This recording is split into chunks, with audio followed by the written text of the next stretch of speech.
करना है और उसको शुरू करने के लिए आपको चाहिए 10 लाख रुपए। आप अपने पापा के पास गए, पापा ने कहा पैसे तो दे दूंगा पर मुझे बिजनेस की, स्टार्टअप की रिटर्न चाहिए 10%, क्योंकि मैं बैंक में रखता तो 7% मिलते अगर मैं बैंक में वो पैसे रखता तो मुझे बिजनेस से 10% चाहिए। ये जो 10% पापा डिमांड कर रहे हैं ना, यही है बिजनेस के लिए कॉस्ट ऑफ कैपिटल। अगर आपने बिजनेस में सिर्फ 8% कमाए तो पापा गुस्सा हो जाएंगे। सो हेलो एवरीवन, वेलकम और welcome back to the channel commerce success. आप इंट्रोडक्शन से तो समझ ही गए होंगे कि आज हम क्या पढ़ने वाले हैं। आज का टॉपिक रहने वाला है कॉस्ट ऑफ कैपिटल। आइए देखते हैं कि आज की वीडियो का एजेंडा क्या रहेगा। सबसे पहले हम समझेंगे कि कॉस्ट ऑफ कैपिटल का कंसेप्ट और सिग्निफिकेंस क्या है। फिर उसके बाद हम कॉस्ट ऑफ डेब्ट को कैलकुलेट करना सीखेंगे।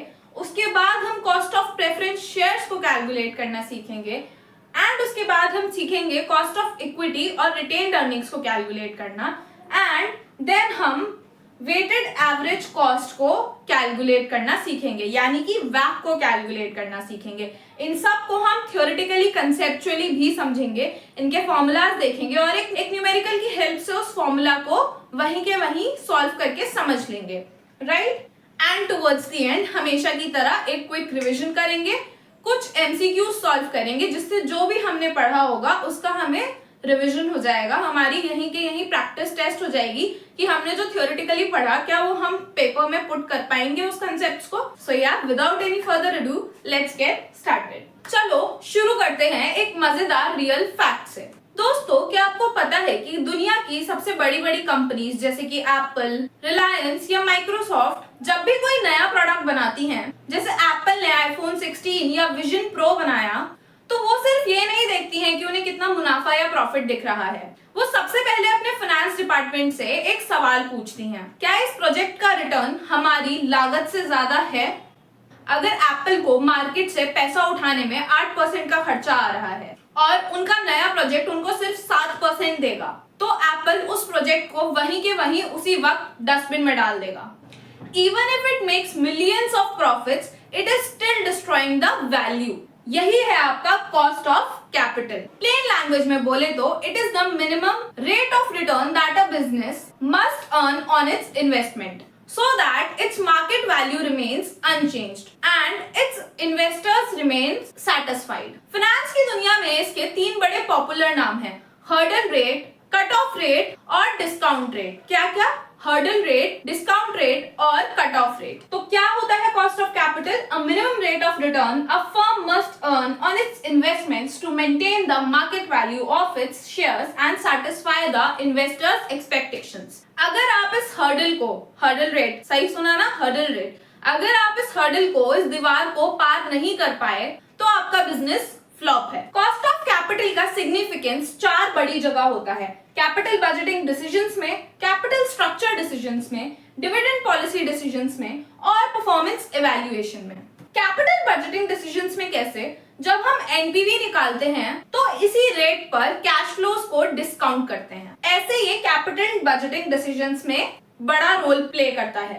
कैपिटल स्ट्रक्चर डिसीजंस की बात करूं अगर मैं, इसका रोल होता है एक ऑप्टिमल मिक्स बनाने में डेब्ट और इक्विटी के, ताकि हम एक ऐसा मिक्स बना पाए जिसमें डेब्ट और इक्विटी का ऑप्टिमल मिक्स हो, ऐसा परफेक्ट मिक्स जिससे हमारी जो ओवरऑल कॉस्ट है वो मिनिमम हो जाए। ठीक है। डिविडेंड पॉलिसी डिसीजंस, यानी कि अर्निंग्स को बांटना है या बिजनेस में रिटेन करना है।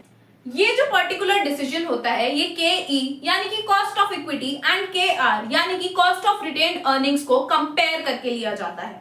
And the last one is performance evaluation. ये एक बड़ा पॉपुलर कंसेप्ट है, EVA, इकोनॉमिक वैल्यू एडेड। इसका फॉर्मूला होता है, नोट कर लो, NOPAT minus whole of capital into वैक। ये दिखाता है कि कंपनी ने सच में अपनी कॉस्ट के ऊपर एक्चुअली कितना वर्थ जनरेट किया है। ठीक है, तो ये होता है कॉस्ट ऑफ कैपिटल का एक्चुअल मीनिंग और उसका सिग्निफिकेंस। आई होप अच्छे से क्लियर हो गया होगा। Now let's talk about our very first component which is cost of डेब्ट। डेब्ट का मतलब होता है डिबेंचर्स, बैंक लोन्स या फिर bonds.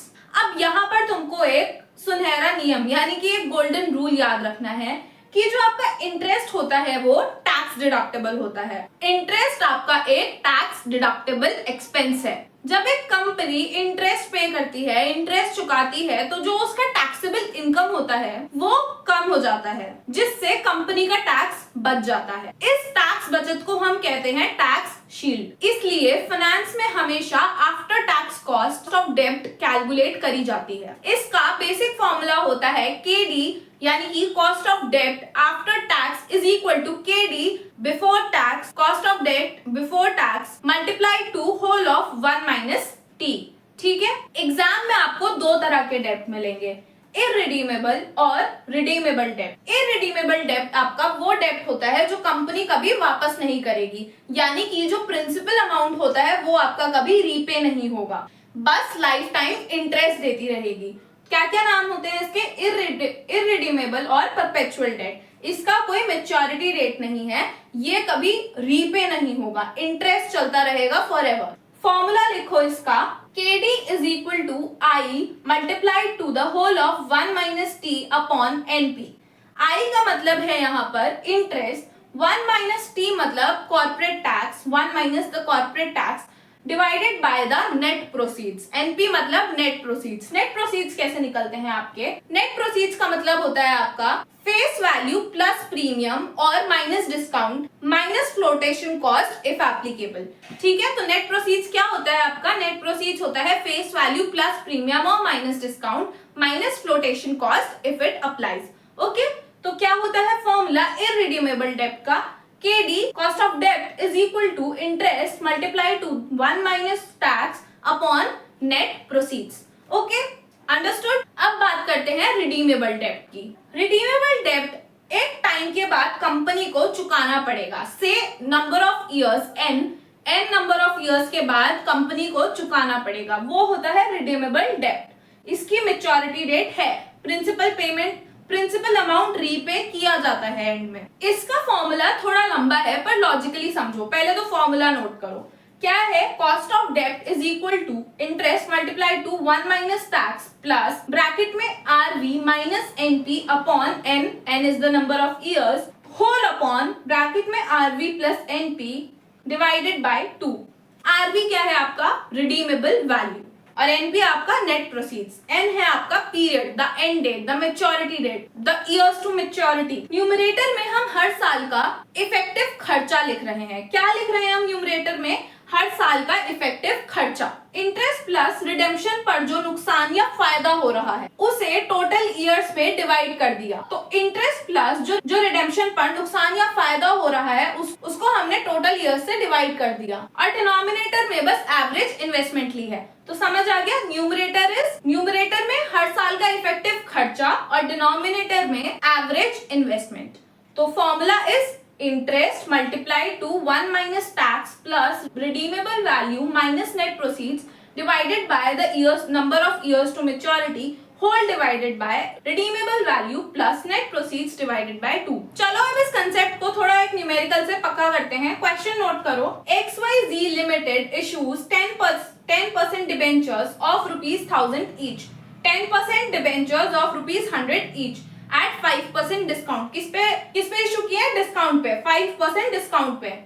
Redeemable after 5 years at par they are redeemable after 5 years। Tax rate दे रखा है 40%, फ्लोटेशन कॉस्ट दे रखी है ₹2। आपको कॉस्ट ऑफ डेब्ट निकालना है आफ्टर टैक्स।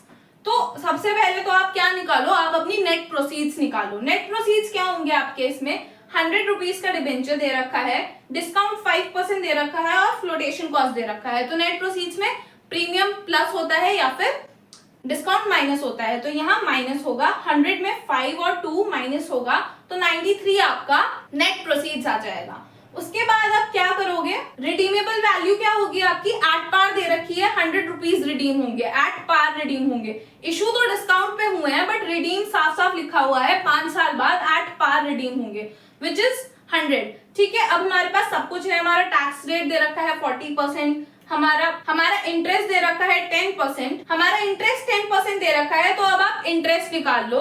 इंटरेस्ट 10% दे रखा है तो इंटरेस्ट कैसे निकलेगा? 100 पे 10% का इंटरेस्ट कितना हो जाएगा? ₹10 आपका इंटरेस्ट हो जाएगा। तो चलो आप फॉर्मूला में पुट करते हैं। पहले इंटरेस्ट इंटू 1 माइनस टी करते हैं। इंटरेस्ट इंटू 1 माइनस टी यानी ₹10 आपका इंटरेस्ट आ गया। 100 का 10% is 10 rupees which is the interest. ये रहा 10%, ठीक है। 100 आपका डिबेंचर का अमाउंट क्या था 100, इसका 10% इज 10 रुपीज। 1 माइनस टी मतलब 1 माइनस टी जो कि दे रखा है 40%, 1 माइनस 0.40 विल बी 0.60। तो आप इंटरेस्ट में 1 माइनस टी करेंगे, ₹10 इंटू 0.60 करेंगे तो ₹6 आ जाएगा। तो हमने ये पार्ट सॉल्व कर लिया है फॉर्मूला का। फिर हम अब ये वाला पार्ट सॉल्व करते हैं। RV minus NP whole divided by N. RV क्या है हमारा 100 है क्योंकि एट पार रिडीमेबल है।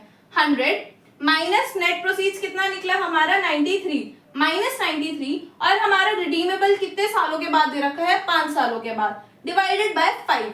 तो इसको सॉल्व करके आएगा आपका ₹1.4। तो अब ये सारी वैल्यूज इसमें पुट कर दो आप। ये वाली वैल्यू है हमारे पास, कितनी है ये वाली वैल्यू हमारे पास 6 रुपीज, ये है 6, तो ये हमने पुट कर दी। ये वैल्यू कितनी है 1.4, ये कैलकुलेट करी हमने, ये यहाँ पुट कर दी divided by 100 plus 93 divided by 2।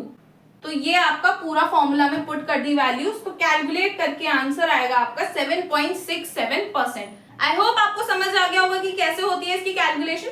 सबसे पहले नेट प्रोसीड्स निकालो, ठीक है, इंटरेस्ट निकालो, उसके बाद सारी वैल्यूज पुट कर दो एज इट इज फॉर्मूला में। So yeah this is how you calculate cost of date.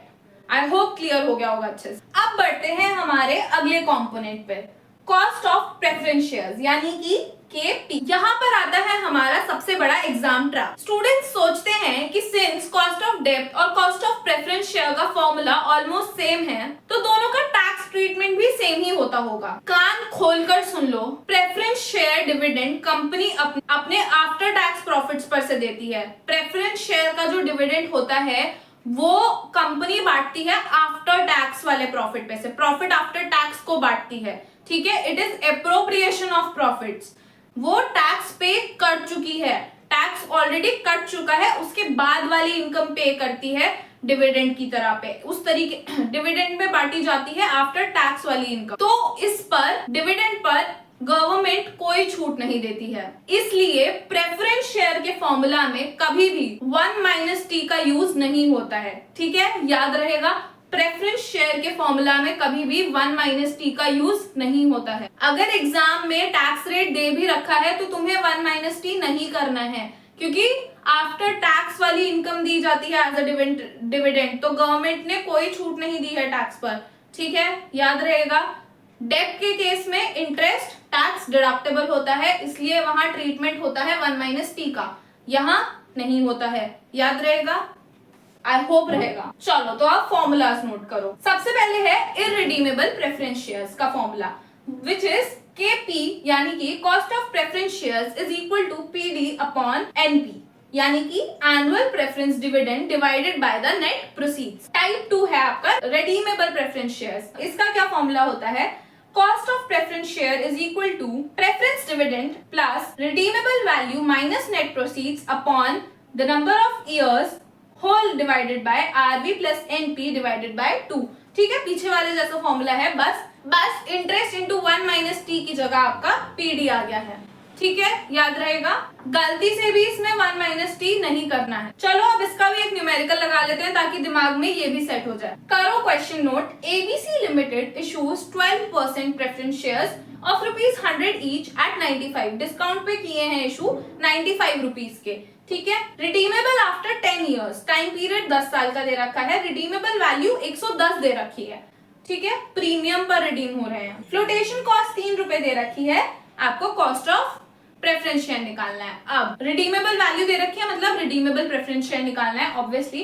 तो सबसे पहले हम क्या निकालेंगे, नेट प्रोसीड्स निकालते हैं। तो नेट प्रोसीड्स में आप सबसे पहले तो आपका प्रेफरेंस शेयर का अमाउंट क्या दे रखा है 95 रुपीज, ऑलरेडी डिस्काउंट माइनस कर रखा है, तो 95 में से आप फ्लोटेशन कॉस्ट माइनस कर लो तो आपका नेट प्रोसीड्स का अमाउंट 92 आ जाएगा। आपको पूरा कैलकुलेशन करना है। तो सिंस 95 रुपीज पे दिया है तो डिस्काउंट यानी 5 रुपए का था, तो 100 minus 5 of discount minus 3 of flotation cost will be your ₹92। Net proceeds is ₹92, ठीक है। रिडीमेबल वैल्यू आपका गिवन है 110, और क्या चाहिए फॉर्मूला से, PD, क्या, प्रेफरेंस डिविडेंड, कितना दे रखा है आपका 12% दे रखा है, 12% दे रखा है, तो प्रेफरेंस डिविडेंड हो गया आपका 100 रुपए का 12%, ₹12। 100 का 12% विल बी ₹12, नो, तो प्रेफरेंस डिविडेंड हो गया आपका 12 रुपए।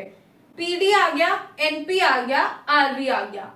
ठीक है, आप फॉर्मूला में पुट कर दे वैल्यूज को, तो वैल्यूज को पुट करेंगे फॉर्मूला में। 110 माइनस 92, आरवी 110 है, minus 92 net proceeds divided by 10, average years 10 दे रखे हैं, 10 विल बी ₹1.8। ठीक है, एवरेज भी अलग से निकाल लो पहले। एवरेज है आपका 110 plus 92 divided by 2 will be ₹101। तो आपका कॉस्ट ऑफ प्रेफरेंस शेयर आएगा 12, आपका प्रेफरेंस डिविडेंड 12 था, प्लस 1.8 आपका इसकी कैलकुलेशन करके आया है, तो 12 में 1.8 प्लस करेंगे, डिवाइडेड बाय एवरेज कितना आया आपका 101 डिवाइडेड बाय एवरेज, तो कितना आएगा आपका ये कैलकुलेशंस करके 13.66%।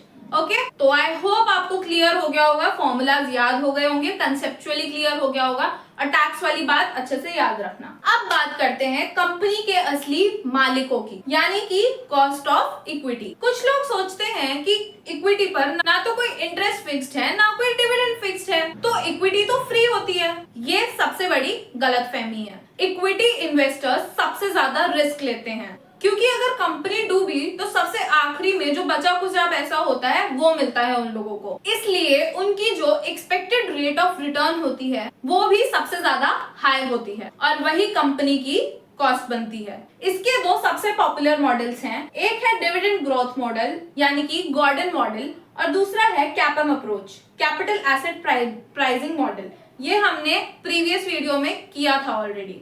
ठीक है, ये दोनों मॉडल्स यूजीसी नेट में बहुत टेस्ट होते हैं, नेट के पेपर के फेवरेट टॉपिक्स हैं, ये फाइनेंस के टॉपिक्स हैं स्पेसिफिकली। तो आओ समझते हैं, फॉर्मूला समझते हैं और कंसेप्ट समझते हैं। इसका फॉर्मूला है KE यानी कि cost of equity is equal to D1 divided by P0 plus G।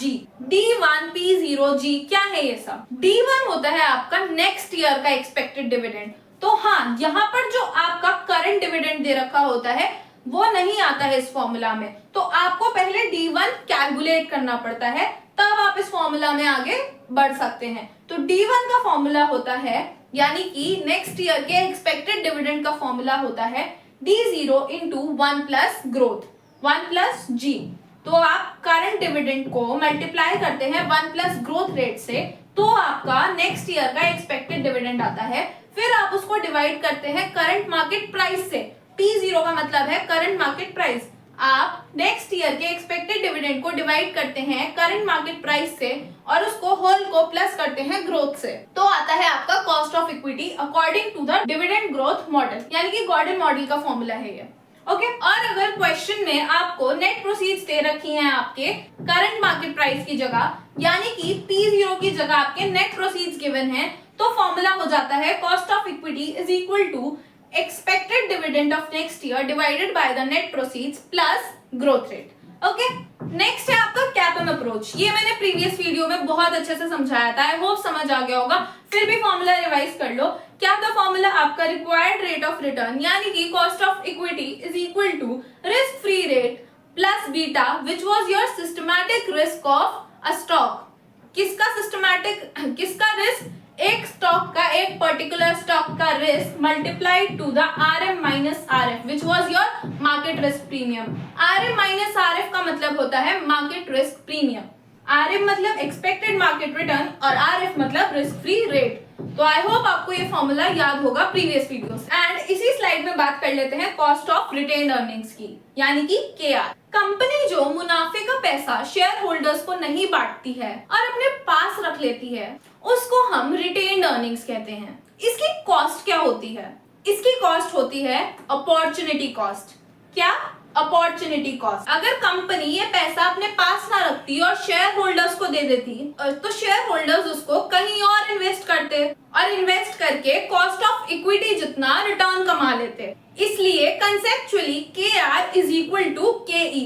Conceptually. बस एक छोटा सा एक्सेप्शन होता है, क्योंकि रिटेन्ड अर्निंग्स को इंटरनली यूज किया जाता है तो इसमें कोई फ्लोटेशन कॉस्ट यानी कि इशूइंग कॉस्ट नहीं लगती है, इसलिए कभी कभी KR थोड़ा सा कम हो जाता है KE के कंपैरिजन में। तो ये होता है आपका अपॉर्चुनिटी कॉस्ट का concept under cost of retained earnings. I hope आपको कॉस्ट ऑफ इक्विटी के दोनों मॉडल्स और कॉस्ट ऑफ रिटेन्ड अर्निंग्स समझ आ गए होंगे। Okay, here comes my favourite topic. जब हम सारे इंडिविजुअल कंपोनेंट्स यानी कि cost of equity, cost of retained earnings, cost of preference shares, cost of debt KE, KR, KD और KP निकाल लेते हैं तो बारी आती है उनका एक वेटेड एवरेज निकालने की, जिसे हम कहते हैं WACC, weighted average cost of capital, average cost of capital या फिर overall cost of capital. You can refer it as WACC और KO।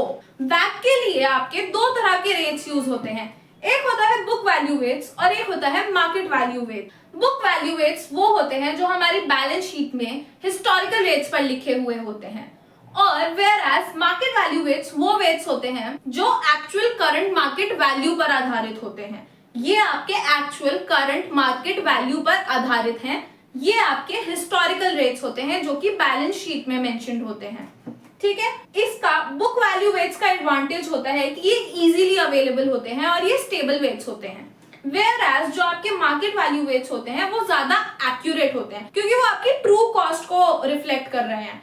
तो एडवांटेज इसका ये है कि ये इजीली अवेलेबल है, वेयरएज मार्केट वैल्यू वेट्स आपके ज्यादा एक्यूरेट वेट्स हैं। डिसएडवांटेज ये होती है बुक वैल्यू वेट्स की कि ये आपके आउटडेटेड हो चुके हैं, मिसलीडिंग भी हो सकते हैं, क्योंकि आप कंपेयर करके देखो तो मे बी जो हिस्टोरिकल रेट्स थे उसके बाद काफी वास्ट चेंज आ गया हो, तो ये आपके एट सम पॉइंट मिसलीडिंग भी हो सकते हैं। मार्केट वैल्यू वेट्स का ये डिसएडवांटेज होता है कि ये मार्केट के साथ काफी ज्यादा फ्लक्चुएट करते हैं, तो इनका कैलकुलेशन काफी टफर हो जाता है। अगर प्रेफरेंस की बात करें तो बुक वैल्यू वेट्स को कम प्रेफर किया जाता है क्योंकि वही ये कम एक्यूरेट होते हैं, वेयरएज मार्केट वैल्यू वेट्स को ज्यादा प्रेफर किया जाता है क्योंकि वही थ्योरेटिकली ये आपके सुपीरियर प्रूव हुए हैं, एक्यूरेट होते हैं। ठीक, तो दो तरह के वेट्स होते हैं आपके, बुक वैल्यू वेट्स और मार्केट वैल्यू वेट्स। दोनों के अपने अपने प्रोज एंड कॉन्स हैं। और फॉर्मूला क्या है आपका WACC का?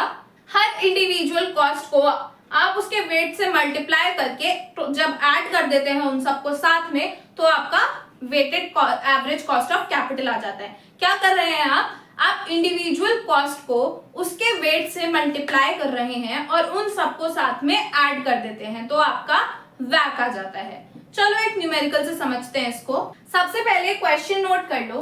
क्या क्वेश्चन है? PQR लिमिटेड का इक्विटी शेयर कैपिटल दे रखा है 5 lakh 10 rupees each.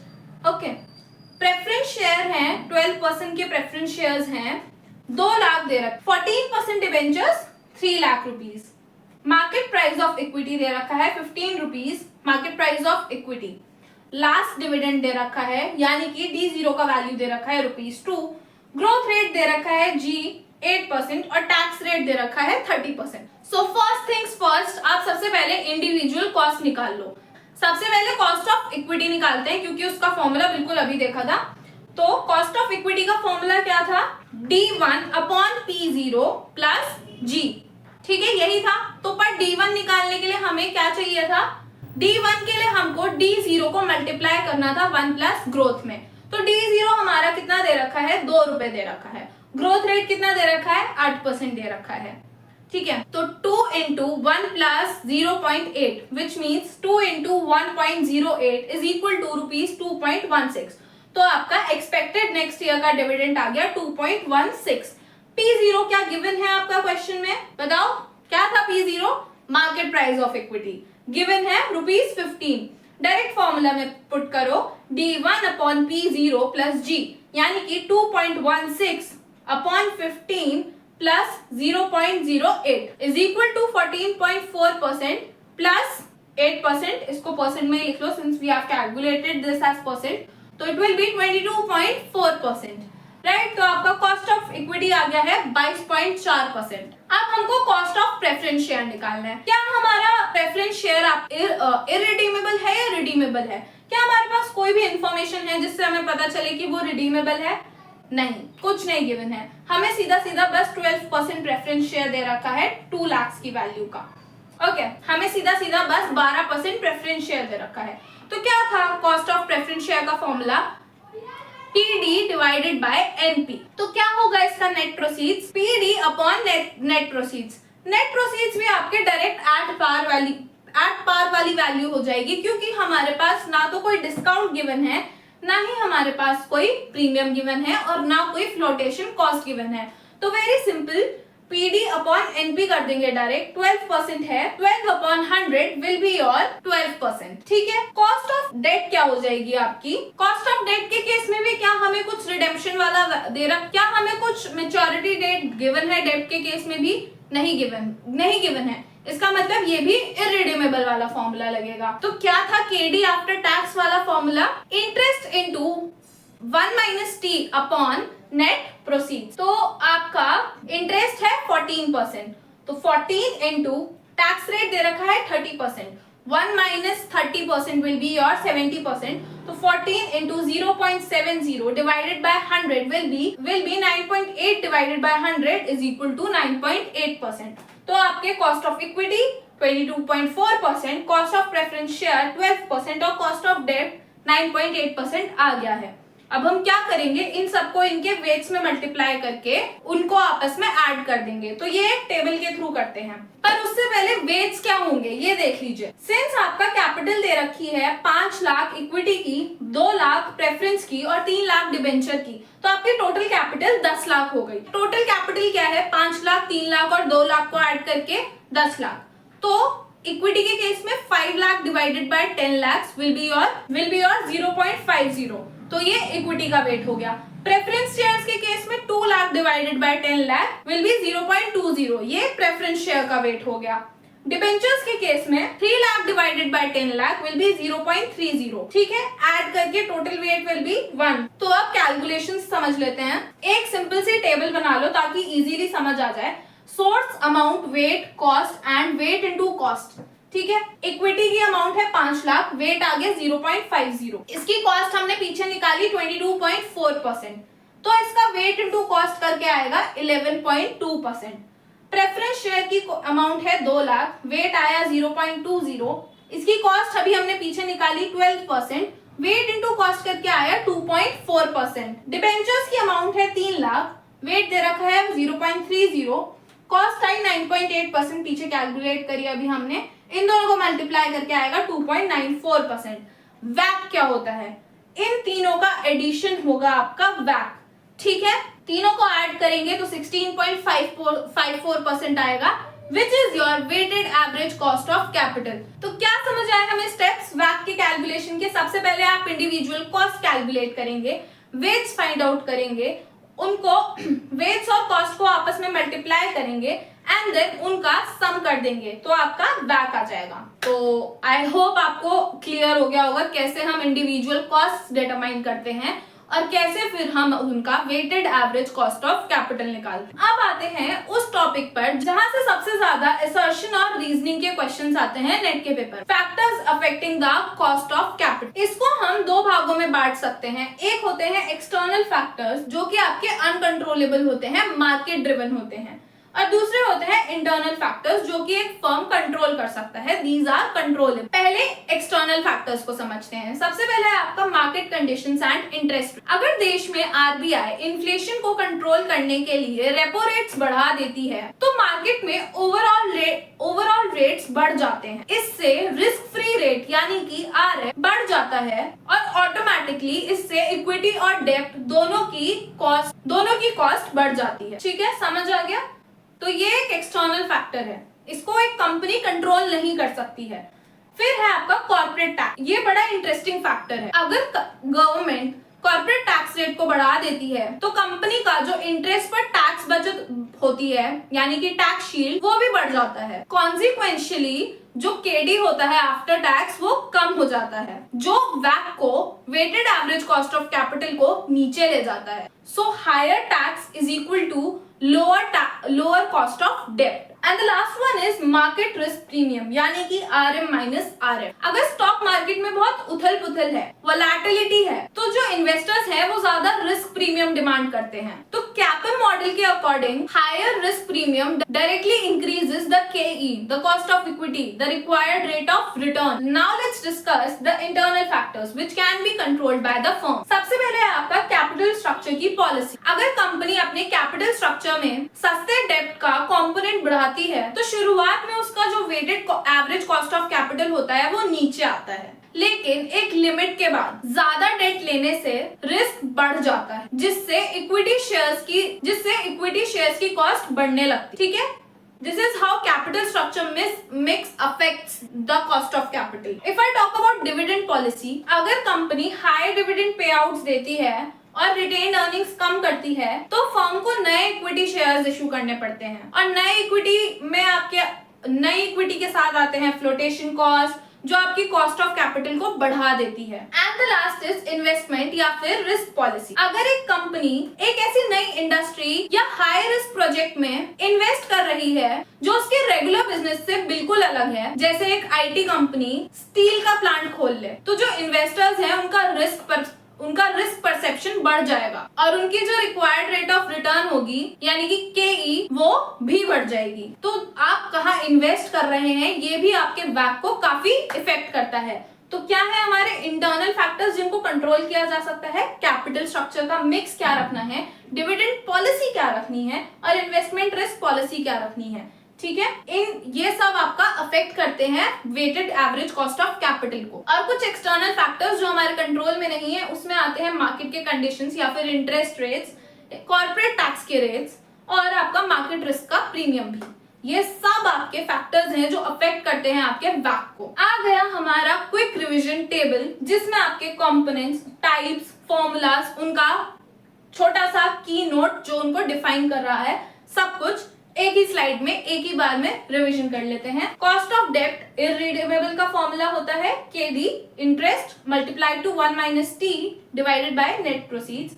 Redeemable cost of डेब्ट में interest into 1 minus T plus bracket में RV minus NP divided by N whole divided by RV plus NP divided by 2। Cost of preference share में irredeemable और redeemable होता है। इसमें याद रखने की बात क्या थी, टैक्स ट्रीटमेंट नहीं होता है इसमें, और वही इंटरेस्ट इंटू 1 माइनस T की जगह PD आ जाता है। Rest formula is same. Okay, if I talk about cost of equity, इसमें डिविडेंड मॉडल के हिसाब से फॉर्मूला होता है D1 divided bye PO plus G, और अगर PO की जगह NP दे रखा है तो D1 divided bye NP plus G, और D1 का फॉर्मूला क्या था, DO इंटू 1 प्लस G। ठीक है, और कैपम के हिसाब से फॉर्मूला है कॉस्ट ऑफ इक्विटी का risk free rate plus beta multiplied to the RM minus RF, और WACC का फॉर्मूला है आपका summation of individual weights into individual cost. I hope आपको सारे फॉर्मूलाज रिवाइज हो गए होंगे। आइए एक बार कुछ वो वाले टॉपिक्स देख लेते हैं जिनमें बच्चे एग्जाम्स में काफी ज्यादा कंफ्यूज हो जाते हैं, और MCQs में ये वाले क्वेश्चन NTA जानबूझ कर देता है क्योंकि पता है बच्चा ऑलरेडी कंफ्यूज होगा। तो डिस्कस कर लेते हैं एक बार। जैसा मैंने सबसे पहले स्टार्टिंग में बताया, कॉस्ट ऑफ डेब्ट में टैक्स का ट्रीटमेंट चाहिए होता है और कॉस्ट ऑफ प्रेफरेंस शेयर में नहीं चाहिए होता है। ये डिफरेंस याद रखना है। पेपर में अगर आ गया प्रेफरेंस शेयर का कॉस्ट निकालने के लिए या फिर डेब्ट का निकालने के लिए, तो 1 माइनस T प्रेफरेंस शेयर में नहीं करना है, डेब्ट में करना है। KR is equal to KE का कंसेप्ट। रिटेन्ड अर्निंग्स का कोई एक्सप्लिसिट कॉस्ट नहीं होता है, पर उनका अपॉर्चुनिटी कॉस्ट होता है, ये याद रखना है आपको। अनदर पॉइंट इज कि बुक्स वैल्यू से ज्यादा मार्केट वैल्यूज प्रेफर किए जाते हैं। क्यों? क्योंकि मार्केट वैल्यू वेट्स आपके ज्यादा एक्यूरेट होते हैं, वो आपका प्रेजेंट में करंट में क्या वैल्यू चल रहा है वो रिफ्लेक्ट करते हैं। बुक वैल्यू वेट्स आपके मिसलीडिंग हो सकते हैं, इसलिए मार्केट वैल्यू वेट्स को ज्यादा प्रेफरेंस दी जाती है। D1 not D0 in KE formula. Cost of equity के डिविडेंड ग्रोथ मॉडल में आपका करंट डिविडेंड नहीं आता है फॉर्मूला में, बल्कि आता है expected next year dividend.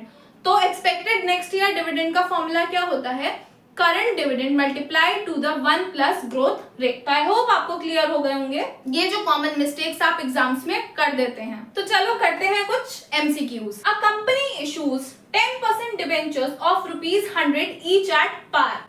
10% debentures, interest rate क्या दे दिया, 10%, ₹100 का है, पार पे इशू किए हैं, टैक्स रेट 35% है, after tax cost of debt बतानी है।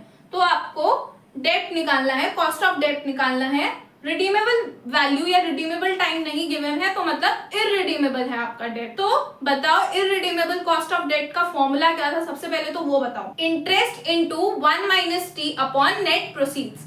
नेट प्रोसीड्स क्या होंगे हमारे, ₹100 होंगे क्योंकि पार पे इशू किया है, फ्लोटेशन कॉस्ट गिवन नहीं है।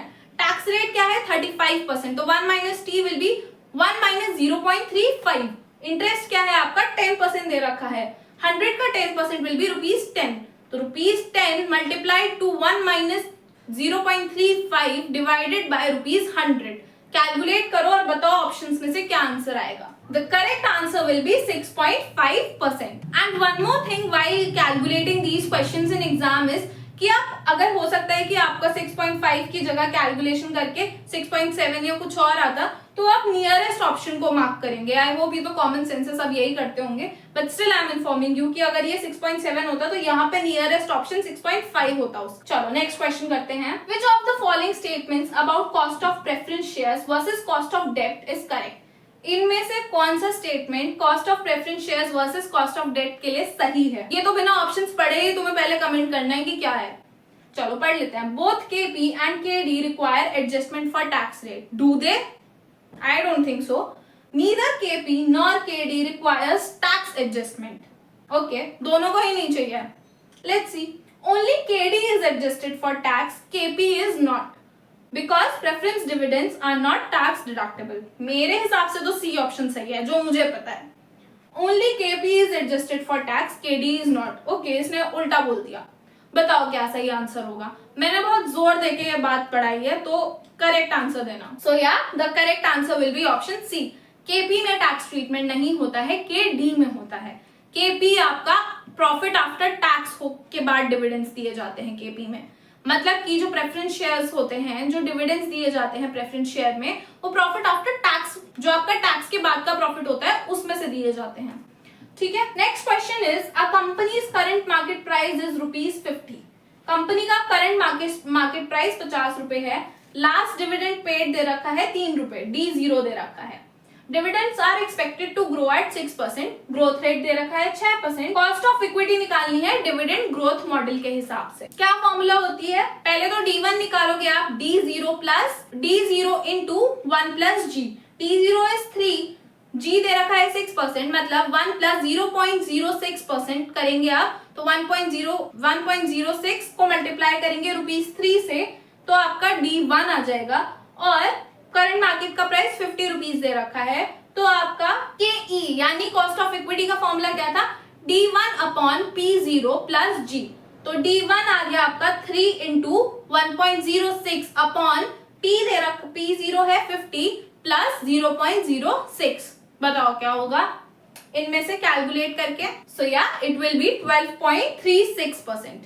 ठीक है। Next question is a firm has ₹4 lakh equity. Equity दे रखी है 4 लाख की, कॉस्ट ऑफ इक्विटी 15% दे रखी है। 1 लाख की प्रेफरेंस शेयर्स दे रखी हैं, कॉस्ट ऑफ प्रेफरेंस शेयर 12% दे रखी है। डेट दे रखी है 5 लाख की और कॉस्ट ऑफ डेट 60% दे रखी है। बुक वैल्यू को लेके वैट निकालना है, तो आपको इंडिविजुअल कॉस्ट सबकी दे दी है। आप वेट निकालो सबसे पहले। तो आपकी टोटल कैपिटल कितनी है, 4 लाख, 1 लाख और 5 लाख, 10 लाख है। तो अब इक्विटी का वेट कितना होगा, 4 lakh divided by 10 lakh, it will B 0.40। Preference share का वेट कितना होगा, 1 lakh divided by 10 lakh, it will B 0.10। और डेट का वेट होगा 5 लाख डिवाइडेड बाय 10 लाख, 0.50। तो 0.40, 0.10 और 0.50। कॉस्ट ऑफ इक्विटी 15% दे रखी है, 0.40 मल्टीप्लाई टू 15%। प्रेफरेंस शेयर के लिए 12% में मल्टीप्लाई करेंगे 0.10 और डेट के लिए 0.50 में मल्टीप्लाई करेंगे 7% को। ये मल्टीप्लाई करके तीनों के जो इंडिविजुअल आएगा उनका सम कर देंगे, तो आपका इन गिवन ऑप्शंस में से कोई एक आंसर आ जाएगा। कैलकुलेशंस करके बताओ अब तुम लोग। तो करेक्ट आंसर आएगा 11%। आपने जब 0.40 को 15% से मल्टीप्लाई किया तो 6% आया, 0.10 को 12% से मल्टीप्लाई किया तो 1.2% आया, और 0.50 को जब 7% से मल्टीप्लाई किया तो 3.5% आया। तीनों को जब साथ में ऐड किया तो 10.7% आया। 10.7% का इसमें ऑप्शन नहीं गिवन था, तो आप राउंड ऑफ करके नियरेस्ट ऑप्शन को मार्क करोगे, which will be 11%, but the correct answer is 10.7%। ठीक है, राउंड ऑफ करके हमने नियरेस्ट ऑप्शन 11% को टिक किया है। So this was it for today's video. देख लेते हैं एक बार हमने आज क्या क्या डिस्कस किया है, फटाक से देखेंगे। सबसे पहले तो हमने कॉस्ट ऑफ कैपिटल का कंसेप्ट समझा कि एक्चुअली कॉस्ट ऑफ कैपिटल क्या होती है और किस किस चीज में यूज होती है। ठीक है, हमने उसमें पढ़ा capital budgeting, capital structure, dividend policy और वैक। ठीक है, weighted average cost of capital. फिर हमने कॉस्ट ऑफ डेट निकाली, रिडीमेबल, इररिडीमेबल, और उसमें टैक्स का ट्रीटमेंट समझा जो कि डिफरेंट होता है प्रेफरेंस शेयर के टैक्स ट्रीटमेंट से। तो नेक्स्ट हमने पढ़ा कॉस्ट ऑफ प्रेफरेंस शेयर, उसमें भी हमने उसका फॉर्मूला पढ़ा, रिडीमेबल वाला और इररिडीमेबल वाला। फिर हमने पढ़ा कॉस्ट ऑफ इक्विटी का फॉर्मूला, जिसमें हमने दो तरह के पढ़े, एक था डिविडेंड ग्रोथ मॉडल का फॉर्मूला और दूसरा था कैपम का formula, which was capital asset pricing model, जो हमने प्रीवियस वीडियो में भी पढ़ा था। ठीक है, फिर हमने कॉस्ट ऑफ रिटेन्ड अर्निंग्स का कंसेप्ट समझा, जिसमें हमने अपॉर्चुनिटी कॉस्ट का कंसेप्ट समझा। एंड लास्ट में हमने देखा कि कैसे हम weighted average cost of capital निकालते हैं। हमने उसको थियोरेटिकली समझा, उसका कंसेप्ट समझा, उसमें वेट्स कैसे कैसे तरह के होते हैं वो समझा, और फिर हमने न्यूमेरिकल से प्रैक्टिस किया। एंड लास्ट में हमने कुछ 4 MCQ सॉल्व किए अपने कंसेप्ट को चेक करने के लिए। सो आई होप आपको ये वीडियो हेल्पफुल लगी होगी। This was it for the video. And अगर कोई भी डाउट है इस पर्टिकुलर वीडियो से, या तुमको प्रैक्टिस करने के लिए कुछ क्वेश्चंस चाहिए, तो you can ask for that in the comment. I will give you the links, and इस पर्टिकुलर पीपीटी का लिंक तो डिस्क्रिप्शन में होता ही है हमेशा। So yeah this was it. अगर वीडियो अच्छी लगी है तो please do share with your friends as well. दोस्तों को भेजो, लाइक करो, चैनल को सब्सक्राइब करो, एंड या keep working hard. All the very best for your exams. Thank you for watching and have a very nice day.